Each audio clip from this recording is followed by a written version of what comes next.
On September 12th, 2024, the brothers Cuneo, I Heart Horror Day Co., Sayreville Haunted Myths Legends, and the Sayreville Historical Society teamed up to host How to Hunt the Jersey Devil at the Sayreville Senior Center. The evening featured an engaging talk by Tony DiGerolamo, New Jersey aficionado, storyteller, and author of the comedy horror series The Pineys.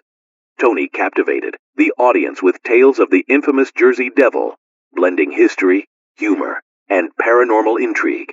This is a recording of the night's events, and if you ever see the Jersey Devil, run. And thank you for Historical Society for being here tonight and being a part of this awesome show that we have for you. All right, this is my brother Greg. If you don't already know, we're the brothers Cuneo. He's going to read it, what we have exactly written down here. Good evening and happy Friday the 13th Eve.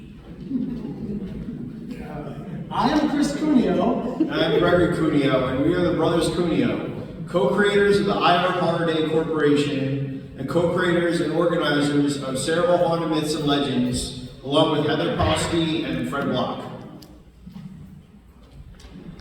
When initially researching early development for Sayreville Haunted Myths and Legends tours, I came across reports of sightings of the Jersey Devil, both in Sayreville and the surrounding area. He's pulling it back. Yeah, back away from the mic just a little. Oh, excuse me. Looking deeper into it, I discovered that our town is indeed the northern part of the Pine Barrens, along with Monroe, East Brunswick, Spotswood, and Marlborough. Our section in Sayreville is actually located in the Capic Nature Preserve on Range Road off of Bordentown. When reading Phantom of the Pines by James F. McCloy and Ray Millia Jr., I found out about an incident here in town that happened to a motorist. On an October night in 1996, the driver claimed that a creature that resembled the Jersey Devil flew over his car. Also, at Cheesecliff Park in 2022, not one but two reports of sightings and encounters of a creature that the eyewitnesses described as having characteristics similar to the fabled cryptozoid. Here is another connection between Sayreville and the Jersey Devil's stomping grounds, the Pine Barrens. Every year on the first Saturday after Halloween, the Albert Music Hall in Waretown, New Jersey, of Ocean County, approximately 90 minutes from here, has an annual Jersey Devil Night, which we attended last fall. While looking around the hall at the various objects and framed articles, we came to a mind-blowing realization. Albert Music Hall was founded by two brothers from Sayreville, George and Joe Albert. They originally resided at the big house tucked back a little on Washington Road, next to the garage by the old Bigelow's, now an electrician shop.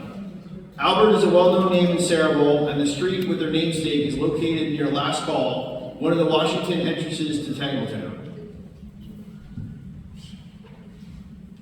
For those who really enjoyed last year's Sayreville's Haunted Myths and Legends tour, how many went on our tour last year?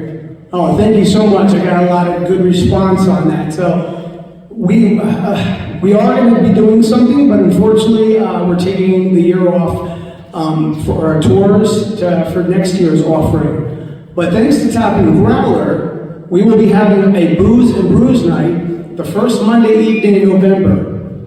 Please follow me and my brother, the Historical Society, Sayreville Myths and Legends, and just keep your ears and eyes open for any more information about the Booze and Brews night at the Tap and Growler, and that is November 4th between 6:30 and 8:30. Now for the man of the hour.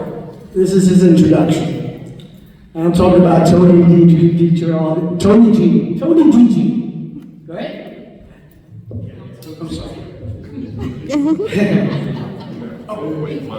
This is a strong microphone. That's Dave. He's the guy who does all the sound and audio and visual. So go, Dave. Ladies and gentlemen, boys and girls, there are some who say the Jersey Devil walks among us. And while there are many legends in the Pines, our next speaker is a legend in his own mind. Since the first grade, he has called himself a writer, and to this day, has almost the same income stream. Just so you know, he's a comedian, he's a historian and a comedian. And he wrote this.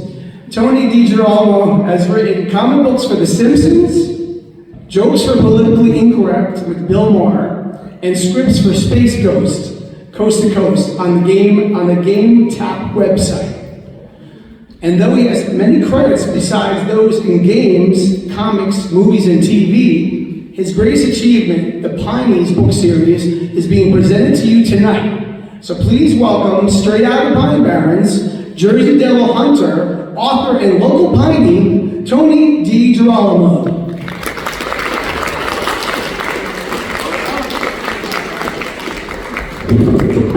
Hello, Sayreville.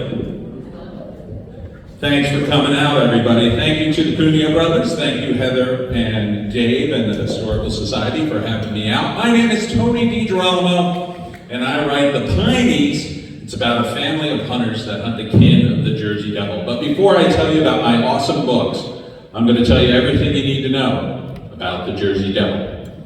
Now, do we have anybody here who has never heard of the Jersey Devil?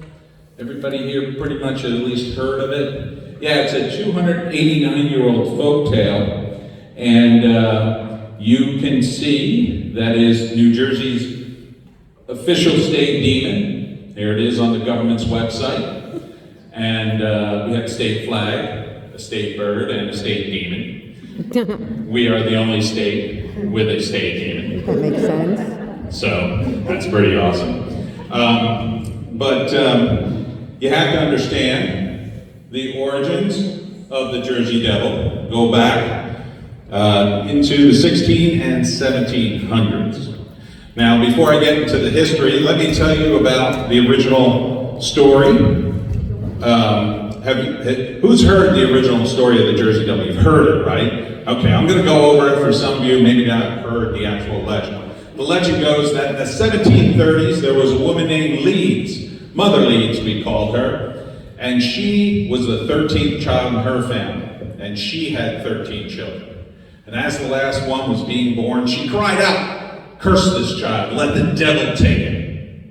And thus, the Jersey Devil was born, a horrible monster. It ate the family, flew out the chimney, and has been haunting the Pine Barrens ever since. And that's kind of the basic story. But then there's many variations on the story, which you could read about in Jersey Devil by McCloy and Miller, the same guys who wrote Phantom of the Pines. And sometimes it's a different number of children. Sometimes it's the sixth of the sixth of the sixth child, or the seventh and seventh, or the eighth and the eighth. Sometimes it's not Mother Leeds or Mrs. Leeds, as we call her. Sometimes it's Mrs. Shorts. Sometimes it's Jane Johnson Leeds in Mullica River. Sometimes there's different towns involved. Usually it's Leeds Point, New Jersey. But sometimes it's Estiville, Pleasantville, Paulsboro. I've even heard Columbus in the Columbus Inn is a birthplace of the Jersey Devil, Dorothy, New Jersey. In fact, if you go down into the Pine Barrens, you pretty much find any small town, they probably have an origin story about the Jersey Devil being born there. But what is the truth, you might ask? What is the real story? Well, again, you could read the McCloy and Miller book and get some insight there. But there's lots of different versions of the tale. And also in their book, you may read about a tale of the Jersey Devil. It was born normal at first, a normal baby, and then transformed into a monster later. And then Mother Leeds sent it out into her backyard where it lived. And every morning it would perch on the fence and Mother Leeds would come out and feed it. And she did this every day for the rest of her life. But then she died. And then on that day, the Jersey Devil perched on the fence waiting for his breakfast. Mother Leeds was not coming, but eventually the servants came outside and they saw the devil and they were afraid. So they shooed it away, shooed it into the woods, and it went screaming into the Pine Barrens. There's a scream associated with the Jersey Devil, and they say that scream is the Jersey Devil screaming for its long-lost mother. Very sad. Another version of the tale has Mother Leeds having an affair with a British soldier during the Revolutionary War. So a little later in the timeline. Another version of the tale, she is cursed by a gypsy after refusing her food. In another version of the tale, there is a man in Vienna, New Jersey. In 1850s, he throws a Halloween party every year, dresses up as a devil and tells crazy stories about the Jersey Devil. But what's the truth? Well, I was lucky enough to meet the authors of the Jersey Devil book, McCloy and Miller, before they passed, and I asked them that very question. And they said, well, we did some research into the Leeds family. Now, if you've ever traced your lineage back, a lot of people do that today, you would go through the hospital records. But then before that, when you get to the 1800s and the 1700s, you guys in the Historical Society know probably that you have to look at family Bibles. And what people did was they would take their family Bible and they would write their name and then the names of their children underneath, and then they would give the Bible to their children and they would do the same thing. So they found the Bible for Deborah and Japhet Leeds, who lived on Moss Mill Road, right there in Smithville, right across the street from Smithville in Leeds Point, New Jersey. They were there in the 1730s. They looked at the list of their children, and they had 12 names of their children, and then a 13th space that was blank. So what was the blank space? Well, it could have been that they never had a 13th child. It could have been 1730s, they had a child, but it died in childbirth. Fairly common in a time period like that. But their theory was this. Their theory said they did have a 13th child, but it was born severely handicapped. And what would they have said about a severely handicapped child in the 1700s? They would have said, that child's touched by the devil. It would have been a family scandal. The Leeds kept the child in a house, away from prying eyes. They might have been afraid to even take it to church to be baptized, thus being afraid to even write the child's name in the family Bible for fear of some sort of blasphemy. But the Leeds family had wealth and influence. They had servants. The servants would have taken care of this child, so they would have known about it. And although they would have been sworn to secrecy, they had nothing else to do in the 1700s but gossip. There was no TV, no internet, no radio. People would gather in taverns like we are gathered here tonight, and a big loudmouth like me would get up in front of the crowd and tell stories true or not based on local gossip. Whisper down the lane, you might get the legend of the Jersey Devil. But you have to understand the time period that New Jersey was in. We were not ruled by presidents. We were ruled by the kings of Europe. And in fact, the first kingdom of Europe was, does anybody know, that ruled New Jersey first? Dutch. The Dutch were second, but that's an excellent guess. First was the Swedes. That's where we get Swedesboro. The Swedes were here first, and in fact, in Swedesboro, near Swedesboro, there is one of the oldest, I think it's the oldest in New Jersey, buildings. And it was built by the Swedes in the 1600s, and people from Sweden actually come here to see it. And it's for sale if you want to buy it. Actually, it's been lived in all this time. Then the Dutch came, and they took over, and that's where we get Gloucester. And then the English came in, and that's where we get just about everything else. And as you can see from the map, we were not New Jersey, but East and West Jersey. Right? So everything above the line is East Jersey, everything below the line is West Jersey. And a quick way to remember that, I got another map. See everything above the line, Taylor Ham, everything below the line, Portland, which is correct. And even back then, there was no Central Jersey, so just give it up. There is no Central Jersey. History tells you there's no Central Jersey. Anyhow, during this time we're ruled by kings, and The king had to give you permission for everything, right? You had to get permission to hunt. You had to get permission to farm. You had to get permission to start a business. But the king couldn't be in every colony and every square inch of his kingdom, so he had officers. He had proxies in various places. The proxy in West Jersey was Daniel Leeds, the patriarch of the Leeds family. So he would fill out the British Empire's paperwork if you bought a plot of land or whatever. Now, Daniel, I found out, initially lived in Crosswicks, New Jersey. I did an event there, and a historian told me all about it.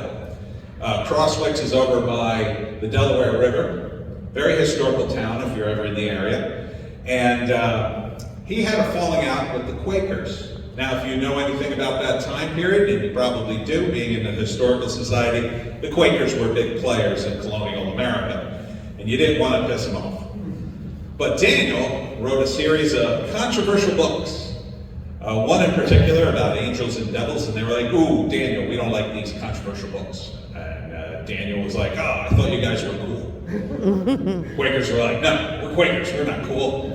Stop publishing these books. He said, screw you. And he moved down into the Pine Barrens near Smithville, where he founded Leeds Point, New Jersey, named after his family. Now, Daniel was a surveyor, and he would go into the woods and do all the surveying. And in fact, if you go into the woods, you may find these stone markers from that time period. They have initials and lines on them that delineate property lines. So if you find one, that would be really cool. I'd like to have one. Anyhow, Daniel would give you your assigned plot of land, right? But it's a Pine Barrens, and let's say a lot of people wanted to start a farm, and you want to feed your family. But again, it's the Pine Barrens, and it's really hard to feed your family on growing pine cones. So you might resent Daniel if you got a plot of land in the Pine Barrens and all you can grow are pine cones. That resentment probably would have translated to something in the local taverns. There were already rumors about this kid related to Daniel, whispered down the lane. You might get the legend of the Jersey Devil. But there is a third factor, a major factor in all of this. One of our founding fathers was crucial to spreading the legend of the Jersey Devil. Anybody want to take a guess which founding father was it? Benjamin Franklin.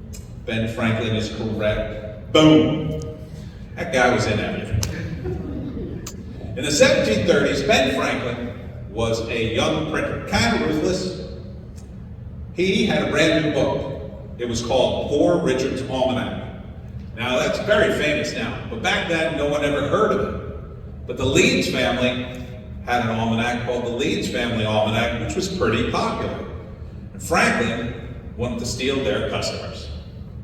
And he heard, oh, the Quakers don't like these guys. Ooh, I could pile on to that.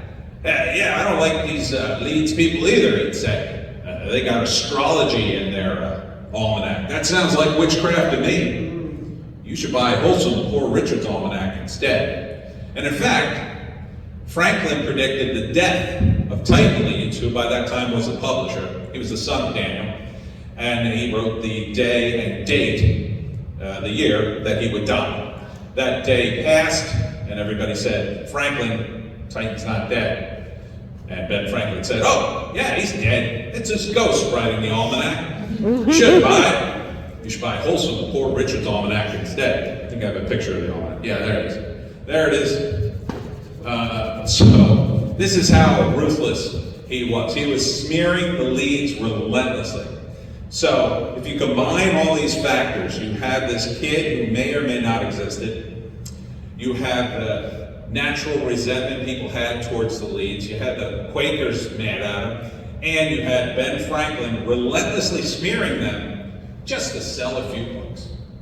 I don't know what that's like at all. Whisper down the lane, you might get the legend of the Jersey Devil. But they didn't call it the Jersey Devil back then. They called it, anybody know?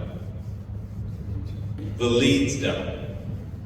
Stay out of the woods, the Leeds Devil will get you. Watch out, the Leeds Devil is out.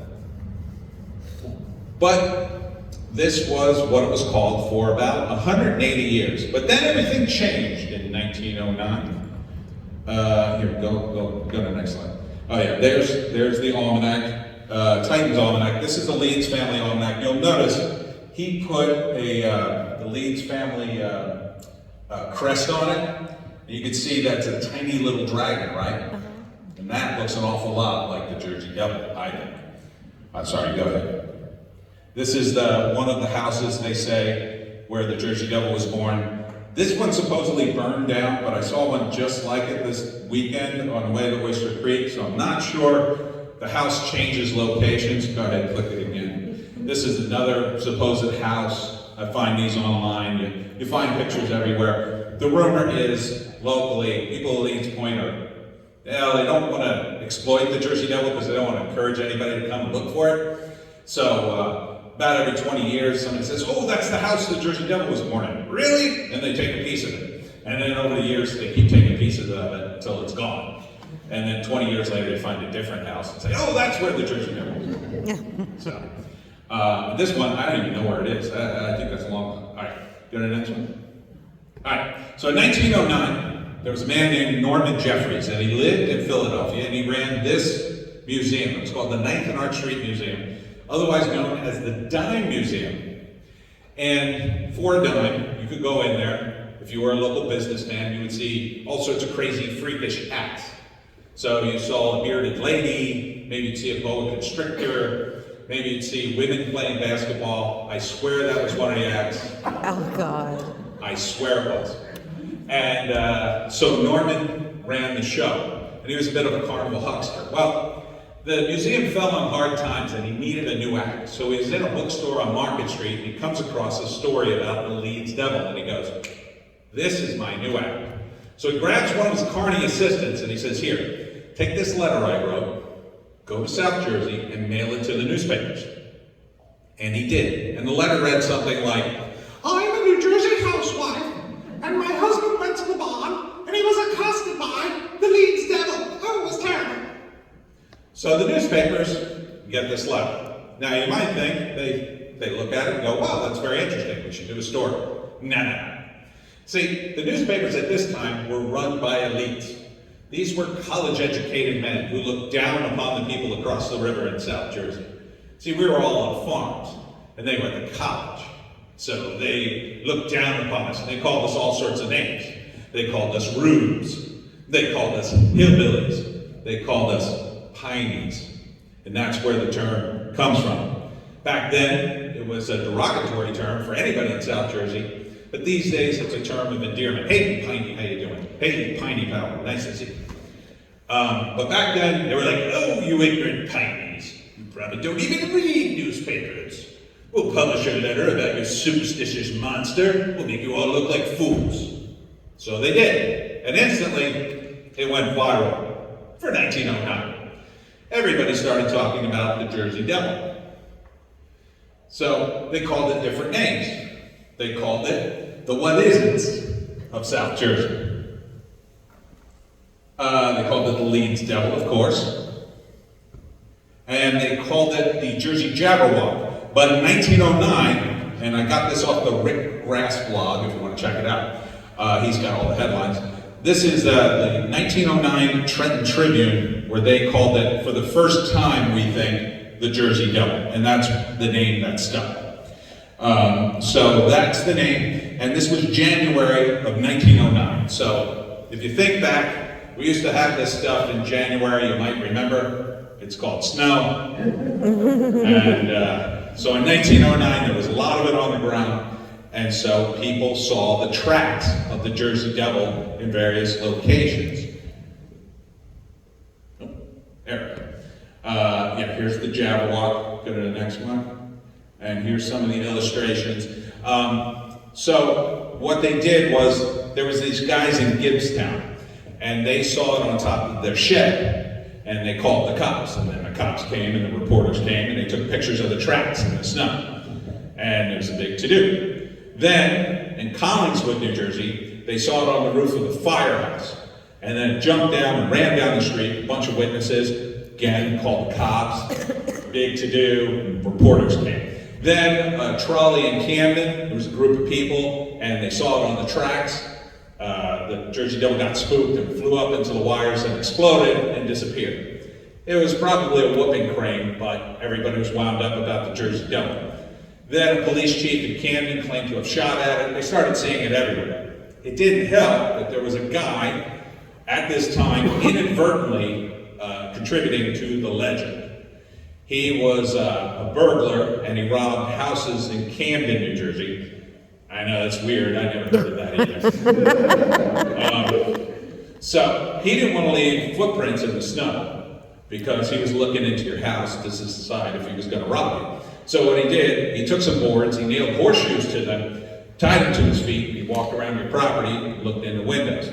Normally, nobody would look at horseshoe tracks twice in 1909, but everybody was wound up about the Jersey Devil, and the next morning they came out and went, "Oh my God, there was a 2-footed cloven creature standing at my window last night. The Jersey Devil was here. Call the cops." And they did. If you were a local businessman at this time, you might go out in your Victorian garb, which your wife spent hours pressing. You might go drinking and carousing with your buddies, come back all disheveled. Well, one of these guys came back one night, all disheveled, and his wife said, "Were you out drinking and carousing with your buddies?" No, honey. I was coming out of church. I was accosted by the Jersey Devil. Call the cops. And they did. Everybody started seeing it everywhere. And they sold more newspapers, which was kind of the point. They asked scientists, "What is the Jersey Devil?" "Well, it is my considered opinion as a scientist that the Jersey Devil is a giant pterodactyl, frozen in ice, thawed out in the modern day, and accosting these poor ignorant Pineys." No, said another scientist, "that is bunk. Clearly, the Jersey Devil is a giant typhoid germ that has flown here from Mars. That is the Jersey Devil. That is science." For 1909. They saw it in South Jersey, North Jersey, Philadelphia, Western Pennsylvania, as far away as Texas. People were seeing the Jersey Devil. It was getting a little out of hand, and Norman started to worry that it might fall back on him. So he decided to stage a capture of the Jersey Devil. Naturally, he rented a kangaroo. He took the kangaroo, he painted it green, it licked off all the paint and nearly died, but it survived. Then he tied wings to its back, horns to its head, set it loose in Fairmount Park, and him and the carnies captured the Jersey Devil. If you go back in the archives, and I don't have the picture, damn it, you can see the carnies standing around like they did something, and Norman standing there, very serious, one of those serious black and white photos from like 1900s. And this kangaroo tied to a tree. And the headline read something like, "Sleep tight, South Jersey and Philadelphia. The Jersey Devil, a living dragon, has been caught." And you can see it live this Saturday at the 9th and Archery Museum. Bring the family. It's only 10 cents. And they did. So Norman took out an ad in the same newspapers that ginned up all the hysteria and got this guy to draw an illustration. And as you can see, it kind of looks like a kangaroo with wings and horns. This illustration is kind of the base illustration for the Jersey Devil, the one that gets repeated over and over again. There's a couple others you saw on the previous slide, the spindly one with the horse's head. Some of those get repeated too, but this is the one that gets more and more monstrous each time. Go to the next one, I think I have it. Okay, so this was the interview. This is why I know all this information. This is the interview from the Philadelphia Record, where Norman gave an exclusive interview, and he basically said all this information. And as you can see, that's the Jersey Devil 20 years later from the illustrator at the Philadelphia Record, and it's already gotten gigantic. So, over the years, the Jersey Devil gets bigger and more monstrous, and people, of course, keep seeing it in different places. You can read all about the various sightings from 1730 to 1996 in Phantom of the Pines, mentioned earlier by McCloy and Miller. One of the places was in 1954 in the Pine Barrens. A circus offered I believe it was a $100,000 reward for capture of the Jersey Devil, dead or alive. So everybody ran to the Pines, and the local cops had to put up these signs that said, "The Jersey Devil is a hoax, please go home," because they didn't want the Pine Barrens to burn down again. So this is part of our culture. It's in everything. We of course have the Jersey Devil hockey team, Jersey Devil roller coaster, Jersey Devil Marina, Jersey Devil port wine, Jersey Devil mini golf, Jersey Devil chocolate. There's also the Jersey Devil speed shop, Jersey Devil tattoo, Jersey Devil chili fixins, Jersey Devil chili, Jersey Devil claws, which are chicken wings with the chicken claws still on them, and a few other Jersey Devil stuff that I'm sure I'm forgetting. This, of course, is my comic book from the 1990s based on the Jersey Devil. And then, of course, eventually I started doing the Pineys, which is also based on the legends of the Jersey Devil. And now everybody's reading the Pineys, so it's great for me. It's great for me. Jimi Hendrix. But the Jersey Devil and the folk tales in the Pine Barrens, there's more to it than just the Jersey Devil. The Jersey Devil actually has 3 more companions. I got 4 slides, so you're good. 3 more companions. The first is the Headless Ghost Pirate. The Headless Ghost Pirate was beheaded by Captain Kidd when he buried his treasure in the Jersey Pine Barrens, and he guards the treasure, and he also pals around with the Jersey Devil. The second is the Woman in White. The Woman in White is a trope in many different cultures, but in South Jersey, there's actually 3 different versions of the Woman in White. The first version is on Route 55, and I write about it in Book 8 of the Pineys. Route 55, for those of you who don't know, you may have read about this in Weird, New Jersey, is also known as Indian Curse Road. In the mid-1980s, they built through an Indian burial mound, and they say the road is cursed. One of the road crew died, and there was a bunch of other strange accidents, and now they say the road is cursed. The Woman in White was killed in one of the many accidents along the road, and she haunts the road. If you go to YouTube and you type in Woman in White and Route 55, you can see the video of her walking along the road. The second Woman in White, who I mentioned in Book 14 of the Pineys, is named Emily. Emily exists in the Flanders Hotel in Ocean City. It's what they named the restaurant after. She's usually on the 2nd or 3rd floor, looking out over to the ocean, waiting for her lost love to return. So if you go to Ocean City, make sure you stop by the Flanders Hotel and say hi to Emily. And finally, the third Woman in White is on the Absecon Beach, and she stands at the edge of the surf, looking out into the ocean, waiting for her lost love to return. They say, if you see her, she may turn to you and say, "Have you seen the ship?" You're not supposed to answer. I don't know what happens if you answer. No one's ever come back to tell me. So if you see the Woman in White, let me know what she says, okay? So it's that Woman in White that pals around with the Headless Ghost Pirate and the Jersey Devil. And the third companion is known as the Black Dog. Again, a very common trope in many different cultures. Usually the Black Dog is a negative spirit, but in South Jersey, he's a positive one. He warns you of danger. He's your friendly companion, just like a real dog. And so the Black Dog, the Woman in White, the Headless Ghost Pirate, the Jersey Devil, if you see them all together, now you know what. The Jersey Devil, again, isn't alone in the Pine Barrens. There are also many different witches in South Jersey folklore. You can read about them in a book called Legends, Lures, and Lies by William McMahon. He's written a few other books on the subject, but the most famous one, probably, is Peggy Clevenger. Peggy Clevenger was a witch in Pasadena, New Jersey. And she had many different powers. She could turn into a lizard. She could turn into a rabbit. She was also known as the Rabbit Woman. She could do all sorts of witchy things to your crops and whatnot. But she had an abusive husband named Bill. And one day Bill said to her, "Peggy, when I get to hell, I'll let you know how hot hell is." So Peggy, sick of his abuse one night, nailed him shut in the house while he was asleep and burned it to the ground. The next day, the well in Pasadena boiled. And this was Bill telling her how hot hell was. So they say, if you're in the Pine Barrens and you come across the boiling well, you are standing in the ruins of Pasadena. But beware, they also say the Pasadenans never left, and they're all into red albino hillbillies, and they will capture you and make you part of their camp. So watch yourself in the pine.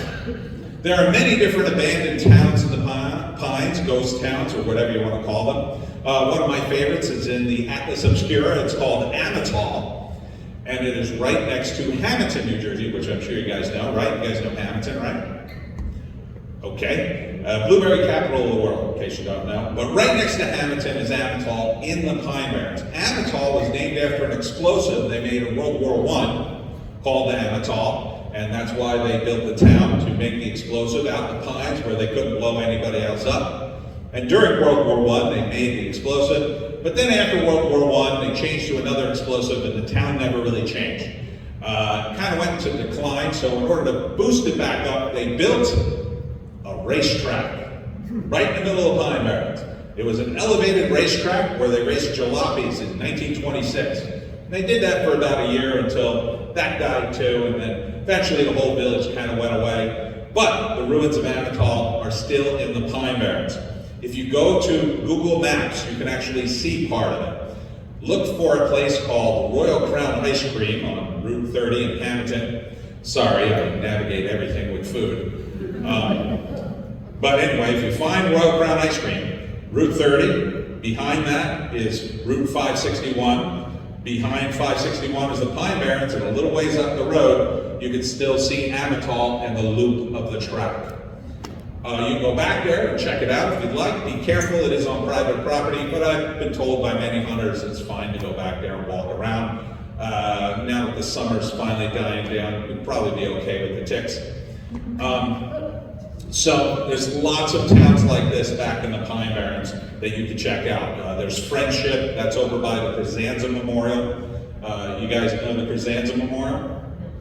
Okay, so the Crisanza Memorial is also haunted. It is dedicated to the Mexican pilot Emilio Crisanza, who was a contemporary of Charles Lindbergh. He is a great hero in Mexico, so got a friend from Mexico and you want to score some points for him, say, oh, I know about Emilio Crisanza, great guy. You'll be like, oh, see, thanks. But Emilio, great hero in Mexico, they honor him every year to this day. But tragedy struck while he was trying to break Charles Lindbergh's records. He crashed and died in the Pine Barrens, not too far from Chatsworth. The memorial is exactly where he crashed. And they say, after he crashed, the Pineys from Chatsworth went out there to see what they could do, and when they found him, something had pulled him out of the wreckage and tried to drag his body away and clawed up the wreckage. They say it's the Jersey Devil. The memorial itself is haunted by Emilio. They say Mexican children saved up pennies for years in order to build the memorial. And so if you don't leave pennies at the memorial when you go to see it, Crisanza will haunt you and you'll hear his plane buzzing overhead until, I guess, you go back and leave some pennies. I mean, it's just a few pennies. I mean, come on. Give the guy a break, he's dead. Anyhow, there's lots of stories like this in the Pines and lots of other towns. One of the ghost towns I love to talk about is known as Ong's Hat. Have you guys heard of Ong's Hat? That's book 12 of the Pineys, right here. Ong's Hat was located near Pemberton, and here's the story of its origin. There was a group of settlers and a man by the name of Jacob Ong, and he was leading them out there, and they said, Jacob, where are we going to build our town? And he said, and he took off his hat and threw it in a tree and said, there. They built the town around the hat. And so the town was there for like 170 years, but then it gets weird. Either in the 1930s or the 1970s, nobody's really quite sure, the last known inhabitant of Ong's Hat mysteriously disappeared without a trace. They say interdimensional portals open up in and around Ong's Hat, and that's why weird stuff happens there. So be careful if you go to Ong's. Another town, which you've probably heard of, is Ancora. Have you guys heard of Ancora? No? Yeah? You're not? Okay. So Ancora, for those of you who don't know, is famous for housing Ancora's psychiatric facility and the most dangerous mental patients in the state of New Jersey. But before they built that facility in 1860, it was founded by Dr. George Haskell and the spiritualists. And they were, I'm not making this up, communist psychics. They believed in sharing in all the resources, and they also believed they could talk to the dead using their psychic powers. So they built the village hoping to share in all the resources, but communism always fails, so after about 10 years, the village started to fall apart. Dr. George Haskell died in like 1871 or something, and then it really went downhill. But then they built something called Sunny Rest. This was a tuberculosis sanitarium, not a crazy house, but a place for people with TB to recuperate. And the reason I mention it is the gateway to Sunny Rest is still standing. It's sitting across from the DMV, or the Motor Vehicle Inspection Station, I should say, in Ancora, and you can actually see it. It's really cool. It's all wrought iron, and it's covered in vines. It looks like something out of a movie. Then in the 1920s, they built a prison farm, which was there for about 20 years. Then in 1955, they built the massive complex that we know today as Ancora Psychiatric Hospital. It was huge. It had its own post office, its own fire department, and its own police station. It had buildings for all the employees up until about 20 years ago, and it had underground tunnels between the buildings, because I know when I think of psychiatric care, I think of underground tunnels. But the place is just massive, and it's still there today, still in operation, and right next door is the Veterans Rest for the veterans. And there's one story about the Veterans Rest. They say at night they come out and fight to the death in gladiatorial games. I don't know how true that is. But anyhow, it turns out, you didn't know this, but my family lives in Hamilton and in Blue Anchor, which is on either side of Ancora. And every once in a while, some of my family get what's known as the call. And the call is, hey, one of the mental patients escaped. You might want to lock your doors tonight. Okay. So, one night, I was at my folks', and they live in Blue Anchor, and they got the call. We were having dinner. So my dad got up, answered the phone, went, hung up the phone, went back to dinner, and after a minute, he put down his fork and went, Tony, I forgot. I left the axe outside. You go get the axe and put it away. Like, Dad, there's an escaped mental patient outside. He'll be fine. And I was. But I always make fun of him for that. The reason I make fun of him for that is because you don't know the second story. See, the second story is this. My aunt lived in the same house with my cousins there in the 1970s. And in the 1970s, they were coming down the driveway in their giant car, and two escaped mental patients stopped the car. And they locked the doors. Eventually, they got bored and ran away, went to the woods. And that night, my aunt and my cousins were all in the news.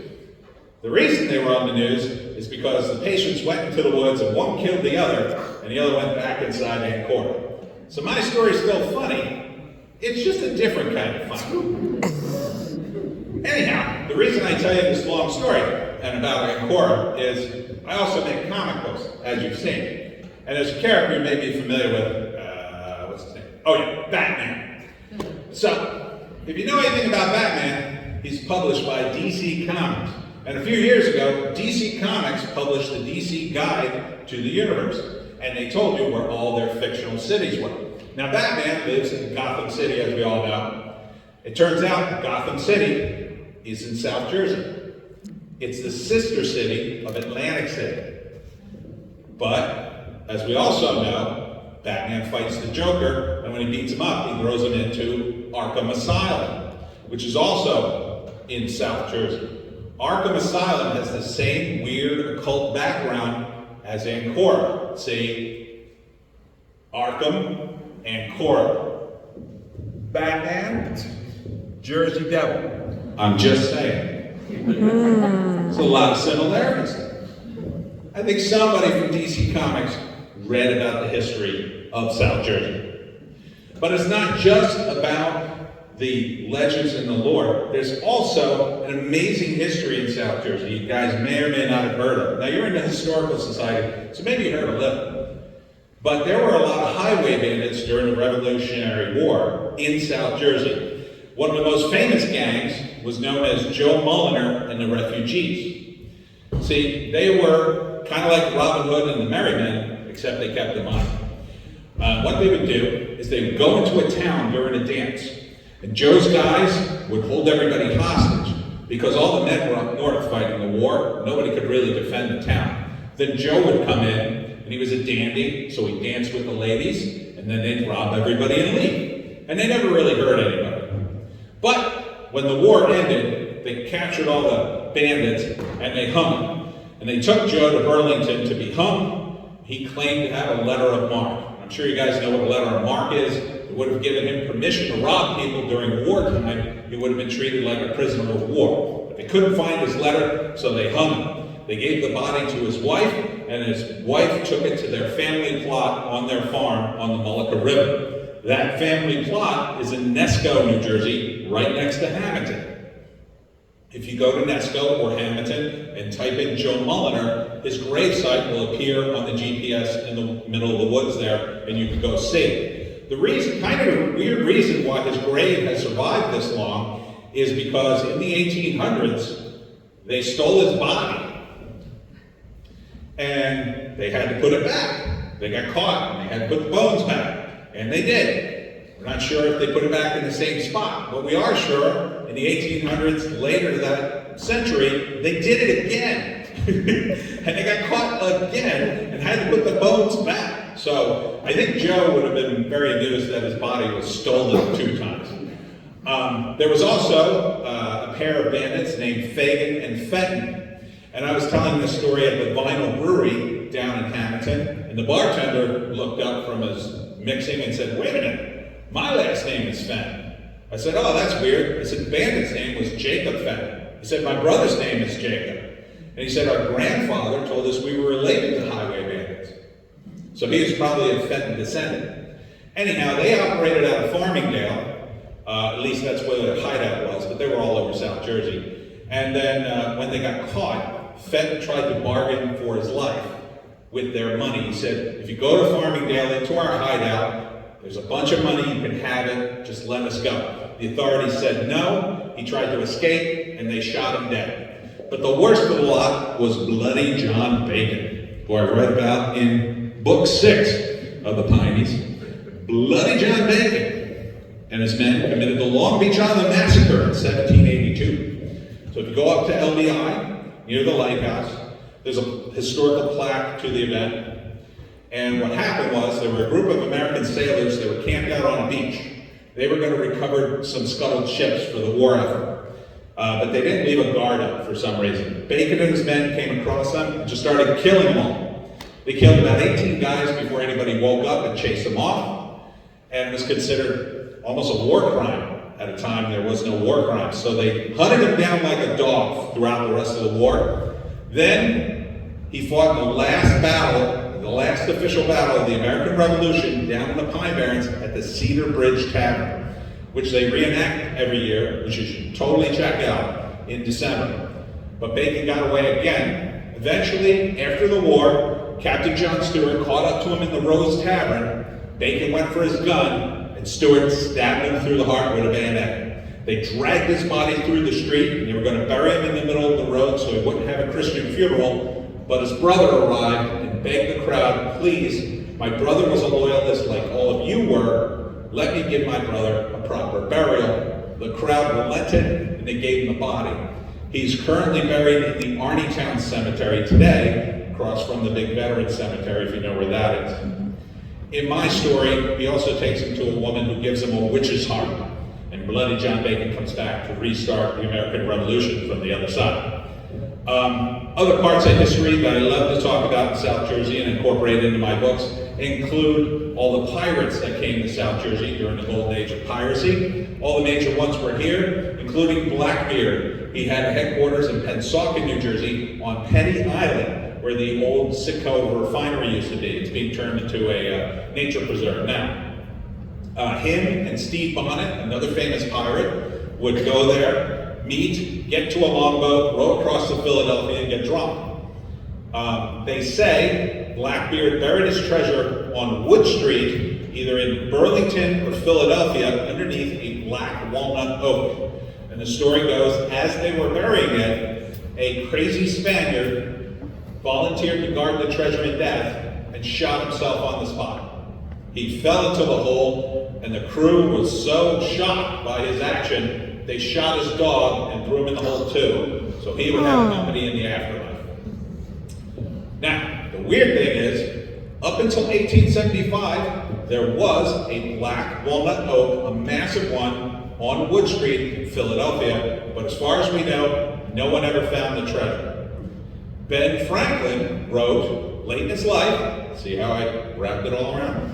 Late in his life, he said, too many people are looking for pirate treasure in the Philadelphia and South Jersey regions to the ruin of their own family. So this was a legit deal. And I was telling some of the folks at the meet and greet that in Colombia, off the coast, they found a Spanish galleon, and the estimated worth of the gold on board is $17 to $20 billion, enough to erase the national debt of Colombia. And currently, the Colombians want the money. The Spanish are suing for it because it used to be their gold 300 years ago. And of course, the treasure hunters would like a piece since they found it, and it's all sitting on the bottom of the ocean. So, there's a list of treasure places in South Jersey on the back of book 14. I'm just saying, you might want to get a shot, right? Seriously. But before I move on and tell you about my books, I would like to open it up to the audience. Does anybody have any questions? But more importantly, does anybody have a sighting of the Jersey Devil? No Jersey Devil sightings? No. That's a shame. How about any Leeds family descendants? Do we have any Leeds family descendants in the audience? No? Down south I get one or two every once in a while. Well, if you have any questions or comments about the Jersey Devil, now is your time to ask. The last known sighting of the Jersey Devil was 2021 that I'm aware of. It was a couple from Millville driving along in their car, and they saw it on the side of the road. And they said it was covered in a black coarse fur. When they pulled over, the headlights hit it, it shot up into the night sky, big leathery wings, and flew away, and they lost sight of it. So that's the last known sighting. If you want to see a video of the Jersey Devil, check out a video from 2015 on the Pomona Golf Course, and you can see the Jersey Devil flying around. It kind of looks like a llama with wings. I believe the guy's David Black is the guy who made it, so you can check that out. But yeah, the Jersey Devil is part of our culture, part of our heritage, and there's so much stuff about it. I recommend Phantom of the Pines. I recommend the Jersey Devil book. Give a great insight into the legends. And it just keeps going on and on. Someone's going to see it eventually. Some local guys down near Millville made a movie called Menantico Blues, and it takes place near Millville where the blue holes are. If you know about the blue holes, there are these beautiful sort of ponds with crystal clear water that's got like a blue tinge to it. One of them, the one in Winslow, is supposedly a lair of the Jersey Devil. But the ones near Millville are near Menantico, and they made a movie called Menantico Blues. It's online if you want to check it out. It's a narrative, but the opening shots are drone footage of those blue holes. It's really cool. It's about, they mentioned the Jersey Devil in it, but it's actually about a different legend that's only regional to Millville called Lamb Legs. And Lamb Legs' story is very strange. Basically, he was a mutated homeless guy who had actual legs of a lamb, and he could run really fast, and he drinks radiator fluid to forget his troubles. And so Lamb Legs is in the movie, so check it out online if you get a chance. It was made in 2019. There's also some Pineys in it, and some hunters, and some other crazy stuff that happens. But yeah, these it's just endless. I keep finding this stuff. Of course, I use Weird New Jersey. I'm sure you guys are aware of that. Weird New Jersey, I was able to confirm that Lamb Legs wasn't totally made up because they had a story in it too. So Lamb Legs, the only two places I found Lamb Legs is in Weird New Jersey and that movie. There's also a couple other legends that I still can't confirm. One is called the Cranberry Mummy. Supposedly this cranberry worker got caught in the machine and then he got sucked into the bog and now he got mummified and now he haunts the bog. But only one person told me the story, so I can't confirm that's real. The other one is the Blue Mist, which I can't confirm it's in New Jersey, but somebody told me there's a Blue Mist story out in California. The one I did confirm though is the Echo Ghost Train. I don't know if you ever heard, there's two ghost stories in Echo. The one that's more well known is called the Echo Ghost. So the Echo Ghost story is a kid gets a ball for Christmas and then he goes outside to play and rolls out into the street. He goes to get it and gets hit by a car and now he haunts the road. He haunts Burnt Metal Road in Echo if you ever go down there. And then what you're supposed to do is you're supposed to go there at night with your car and then flash your headlights 3 times and then take the car keys out and put them on the roof of the car. And then he appears. I don't know what happens after that. No one's ever come back to tell me what happens. So if you do it, let me know. And then the other story is the Echo Ghost Train. And apparently, you'll just be sitting around in your car in Echo, and you'll see a big light and the sound of the train coming at you, and then you freak out and you drive away, and then nothing. So that's the whole story of the Echo Ghost Train. It's short, but 4 different people told me, and I was like, that's crazy. Like, do you know what the origin is? And they go, no, we just saw it. It was scary. There's another ghost train in Chatsworth, which is also very weird because in Chatsworth they had this train line through the Pine Barrens, and it's not used anymore. There's trees growing through it. But back in like the 30s and 40s, there was this train called the Blue Comet. And then one night it rained a whole lot, and it, I don't know, warped the track, and so the train derailed. But nobody was killed, but it's the train that's the ghost. So the inanimate object, the train, haunts the train tracks if you're ever near Chatsworth. So if you're in the Pine Barrens and you hear a train, it's probably the ghost train, just to give you a heads up. Yes? Do you know anything about the ghost at the old Spy Inn in Morgan? I read about it a while back, and I don't remember any of the details. But I know that there is a ghost there. It's the Spy House, right? Yeah. It's a little further north. They burned down. They say the ghost. Yep. That sounds about right. We have, down near me, we have the Gabriel Davies Tavern, which is now a national park. And that was a tavern, and that was used as a hospital during the Revolutionary War. So they say it's haunted by the dying soldiers who died in the tavern, especially in the attic. They say the bloody handprints of the ghost will appear on the ceiling if you look. There's a few places like that down near me, but I tend to know the southern ones better, more so than the ones further north. Book 15 of the Pineys is called La Cosa Nostra Piney, and it's got basically mafia guys versus the Pineys, but it has a bunch of North Jersey stuff, including the Devil's Tower, Clinton Road, and some witches and stuff. You might be thinking of the Spy House in Middletown, because that is considered the most haunted place in New Jersey. Oh yeah, I might be thinking of that. There's more than one spy house, huh? Yeah. Oh boy. The old Spy. There's a lot of ghosts. Ours is the old Spy, and that's when Middletown is just the Spy House. Okay, that's crazy. Phew. Gotta do more research. Always doing research. I'm researching the Revolutionary War for the next book, and that's a brain scratcher. Yeah, there's just so many ghosts in New Jersey. There's the 7-Star Tavern down near me. I forget what town it's in, but it's now a residence, but it's got a bunch of ghosts. So one ghost is a pirate named Bluebeard, and I looked up Bluebeard, and I don't think it was ever in New Jersey, but according to this story, Bluebeard died in the 7-Star Tavern. He showed up, and there was a big storm outside, and they said, Bluebeard, you better spend the night. He said, screw you. And he went outside and he died. And they found him the next morning, like sprawled out in the creek, and now he haunts the tavern. The other one is a guy who was worried that the British would take his money. And so what he kept doing was he kept burying it near the tavern because he hung out there and he could always find it again. But then he died, and now he haunts the area looking for his money. So there's just endless ghosts.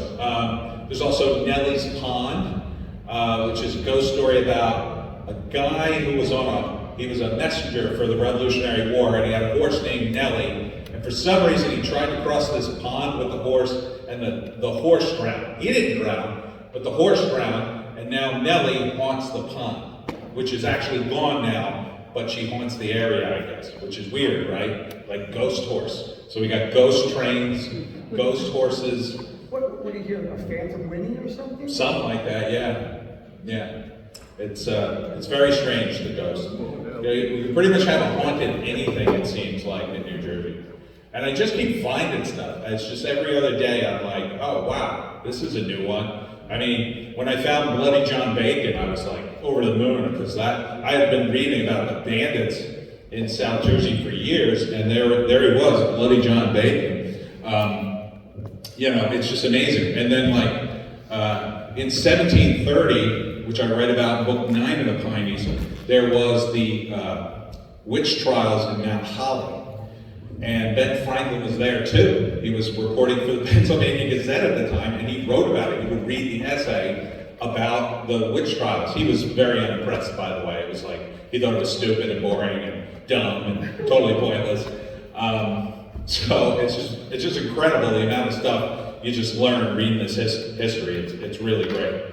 But before I wrap things up, let me tell you a little bit about my books, The Pineys. The Pineys is about a family of hunters that hunt the kin of the Jersey Devil, as I said. The premise of the series is that Mother Leeds, the mother of the Jersey Devil, was a witch. And in the 1730s, she opened the portals of hell and flooded the Pine Barrens with devils. But in a neighboring village of Abe's Hat, New Jersey, the villagers formed a secret hunting society to hunt down the devils and send them back to hell. And their ancestors continue the hunt to this day. So it's a little bit like Ghostbusters with drunken hillbillies. So it's a lot of fun. So I want to thank you all for coming here. If you would like to get a book, I will sign some books tonight if you'd like. They're only $9 a piece. Otherwise, you can check them out on Amazon. They're also available on Kindle. I want to thank everybody from the Historical Society. Thanks for having me out, and I hope you enjoyed my talk. Thank you.